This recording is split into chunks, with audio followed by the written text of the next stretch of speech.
नमस्कार आदाब दोस्तों, चलिए आज है 12 मार्च और हम आपके लिए लेकर के हैं देश की बड़ी खबरें। सबसे पहली बड़ी खबर, असम में होने वाले विधानसभा चुनाव से पहले बीजेपी को बड़ा झटका। बीजेपी के 2 विधायकों ने पार्टी से इस्तीफा दे दिया। इस मामले पर पूरी अपडेट हम आपको आगे बताएंगे। वहीं अगली बड़ी खबर में आपको बताएंगे बंगाल में होने वाले विधानसभा चुनाव से पहले बीजेपी के खिलाफ किसानों का एक और बड़ा ऐलान। वहीं अगली बड़ी खबर में हम आपको बताएंगे ममता बनर्जी के ऊपर जिस तरह से नंदीग्राम में हमला हुआ था, इस मामले पर अब टीएमसी ने बड़ा खुलासा किया है। वहीं अगली बड़ी खबर, लॉकडाउन को लेकर के, देश में बढ़ते कोरोना संक्रमण को लेकर के एक बार फिर से लॉकडाउन की स्थिति बन गई है, जिसको लेकर के बताया जा रहा है कई जगहों पर एक बार फिर लॉकडाउन लगा दिया गया है। इसकी भी अपडेट हम आपको देंगे। साथ ही साथ अगली बड़ी खबर, मोदी सरकार का एक और बड़ा ऐलान, 100 से ज्यादा सरकारी कंपनियों को बेचने का प्लान। वहीं अगली बड़ी खबर में आपको बताएंगे केजरीवाल ने मोदी सरकार के ऊपर एक बड़ा आरोप लगाया है। साथ ही साथ अगली बड़ी खबर में आपको बताएंगे किसानों की तरफ से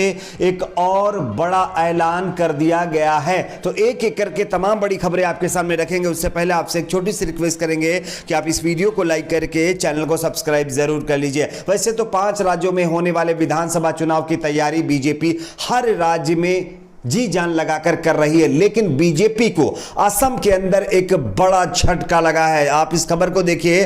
दरअसल असम में बीजेपी ने अपने उम्मीदवारों की लिस्ट जारी कर दी है और लिस्ट जारी करते ही आप सभी जानते होंगे कि असम के एक दिग्गज नेता ने पहले ही इस्तीफा दे दिया था। उसके बाद अब जानकारी मिल रही है 2 और विधायकों ने बीजेपी पार्टी छोड़ दी है। असम में विधानसभा चुनाव में टिकट नहीं मिलने से नाराज भारतीय जनता पार्टी के 2 विधायकों ने बुधवार को पार्टी से इस्तीफा दे दिया। इन 2 विधायकों में विधानसभा के पूर्व उपाध्यक्ष दिलीप कुमार पॉल है और दूसरे शीलादित्य देव बताए जा रहे हैं। इन दोनों विधायकों ने टिकट ना मिलने से नाराजगी जताई है। साथ ही साथ बीजेपी के कुछ नेताओं ने उनके खिलाफ साजिशें भी रची हैं। कई सालों से बीजेपी और आरएसएस से जुड़े शीलादित्य देव के बदले रामकृष्ण घोष को टिकट दिया गया है।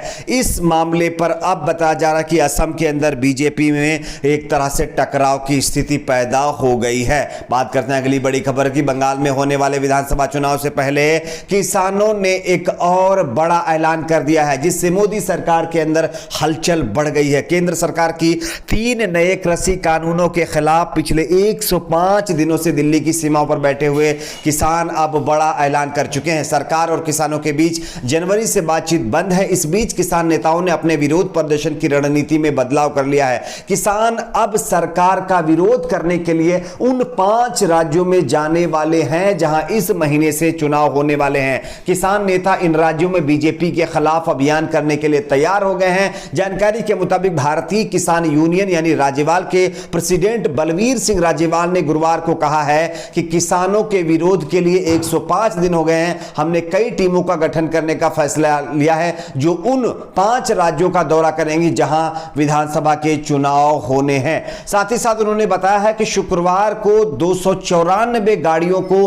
हरी झंडी दिखाकर रवाना कर दिया गया है। पश्चिम बंगाल के लिए लगभग 294 से ज्यादा गाड़ी रवाना की गई हैं, जो अब बीजेपी के खिलाफ प्रचार के लिए मैदान में उतरेंगी। बताया जा रहा कि इसमें हजारों किसान हिस्सा लेंगे जो कि बीजेपी के खिलाफ चुनाव प्रचार करेंगे। तो ये एक और नया मामला सामने आया। बात करते हैं अगली बड़ी खबर की। टीएमसी की प्रमुख और पश्चिम बंगाल के मुख्यमंत्री ममता बनर्जी के ऊपर जिस तरह से नंदीग्राम के अंदर नामांकन पत्र भरने के बाद जो हमला हुआ है, इस मामले पर अब टीएमसी ने एक बड़ी क्रोनोलॉजी बताई है, बीजेपी के ऊपर बड़ा आरोप लगाया है। आप इस खबर को देखिए। पश्चिम बंगाल की मुख्यमंत्री ममता बनर्जी पर बुधवार को चुनाव प्रचार के दौरान नंदीग्राम में हुए हमले के बाद टीएमसी आक्रामक हो गई है। आज टीएमसी के सांसद डेरेक ओ ब्रायन ने भाजपा पर बड़ा आरोप लगाते हुए हमले की क्रोनोलॉजी को समझाया है। टीएमसी के सांसद डेरेक ने ओ ब्रायन ने बताया है कि 9 मार्च को चुनाव आयोग ने डीजीपी बदला, यानी वहां के डीजीपी को हटाया। 10 मार्च को एक बीजेपी सांसद ने सोशल मीडिया पर पोस्ट किया, आप समझ जाएंगे शाम 5 बजे के बाद क्या होने वाला है, ये मैसेज डाला। और कल 6 बजे नंदीग्राम में ममता दीदी के साथ ये हादसा हो गया है। तो इसमें सीधे तौर पर अब टीएमसी ने बीजेपी पर बड़ा आरोप लगाते हुए कहा है इसमें पूरी तरह से बीजेपी की साजिश है, बीजेपी की साजिश पे ही ये सारा काम हुआ है। है, ये क्रोनोलॉजी समझाने की उन्होंने कोशिश की है। साथ ही साथ बताया जा रहा है कि टीएमसी ने चुनाव आयोग से इस मामले पर शिकायत भी की है। अब चुनाव आयोग इस पर क्या एक्शन लेगा, यह देखने वाली बात होगी। साथ ही साथ बीजेपी का भी एक डेलीगेशन चुनाव आयोग से मिला है और चुनाव आयोग को यह बताने की बीजेपी की तरफ से कोशिश की गई है कि ममता बनर्जी अपने आप से एक ढंढस कर रही हैं, मनगढ़ंत तरीके से ये अपनी रणनीति के तहत जो है ये ड्रामा चल रहा है। तो ये बात बीजेपी की तरफ से कही जा रही है। बात करते हैं अगली बड़ी खबर की। महाराष्ट्र से आ रही, आप सभी जानते होंगे, बढ़ते कोरोना संक्रमण को लेकर के लगातार कई जगहों पर लॉकडाउन लगाया जा रहा है, लेकिन अब जानकारी मिल रही महाराष्ट्र में कई जगहों पर फिर से लॉकडाउन इंप्लीमेंट कर दिया गया है, लगा दिया गया है। स्थितियां काबू के बाहर होने की वजह से महाराष्ट्र के नागपुर शहर में 15 मार्च से 21 मार्च तक लॉकडाउन का ऐलान कर दिया गया है। नागपुर के पालक मंत्री नितिन राउत ने इस लॉकडाउन का ऐलान किया है। हालांकि उन्होंने यह भी कहा है कि लॉकडाउन के दौरान शहर की जरूरी सेवाएं जारी रहेंगी। तो यह एक नया मामला सामने आया है। पहला ऐसा राज्य यानी कि बन गया है महाराष्ट्र, जहां पर फिर से लॉकडाउन लगाने की शुरुआत हो चुकी है। बात करते हैं अगली बड़ी खबर की। मोदी सरकार का एक बड़ा प्लान सामने आया है। वैसे तो इससे पहले आप सभी को पता होगा, एयर इंडिया हो या LIC हो या फिर कई और कंपनियां बेचने का पहले ही ऐलान मोदी सरकार कर चुकी है, लेकिन अब जानकारी मिल रही है कि मोदी सरकार ने एक और बड़ा प्लान बनाया। आप इस खबर को देखिए। मोदी सरकार का मेगा प्लान मीडिया के द्वारा बताया जा रहा है कि अगले 4 साल में मोदी सरकार 100 से ज्यादा सरकारी कंपनी बेच डालेगी, जिसके चलते 5 लाख करोड़ रुपए जुटाने की उनकी योजना है। केंद्र सरकार से के संबंधित मंत्रालयों को उन संपत्तियों की पहचान करने को कहा गया है जिसे अगले कुछ महीनों में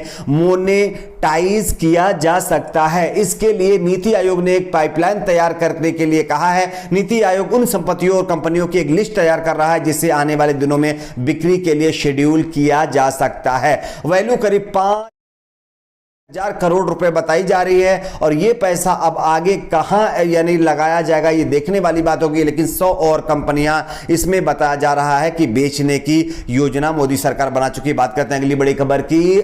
दिल्ली के अंदर अरविंद केजरीवाल और यानी कि बीजेपी आमने सामने आ गए, जहां एक तरफ अब आम आदमी पार्टी राम राज्य में दिल्ली में स्थापित करने की बात कर रही है, वहीं बीजेपी अब इसके विरोध में उतर गई है। जानकारी के मुताबिक बताया जा रहा है कि आम आदमी पार्टी ने बजट सत्र में बुजुर्गों के लिए फ्री अयोध्या यात्रा का प्रावधान किया है, लेकिन दिल्ली के मुख्यमंत्री अरविंद केजरीवाल ने उपराज्यपाल के अभिभाषण पर धन्यवाद प्रस्ताव देते हुए कहा था कि वो अयोध्या में राम मंदिर बनने के बाद दिल्ली के बुजुर्गों के लिए एक फ्री में अयोध्या यात्रा करवाएंगे। लेकिन अब आम आदमी पार्टी के विधायक सौरभ भारद्वाज ने प्रेस कॉन्फ्रेंस करते हुए बीजेपी के ऊपर बड़ा आरोप लगा दिया है। उनका कहना है कि हम बुजुर्गों को यानी कि अयोध्या का दौरा करवा रहे हैं, यानी अयोध्या यात्रा करवा रहे हैं, इसका बीजेपी विरोध कर रही है। तो बीजेपी एक तरफ तो हिंदू कार्ड खेलती है, दूसरी तरफ इस तरह का विरोध, ये कैसे चलेगा? तो इस मामले पर लगातार आम आदमी पार्टी और बीजेपी आमने सामने आ गए हैं। बात करते हैं अगली बड़ी खबर की। किसानों ने एक और बड़ा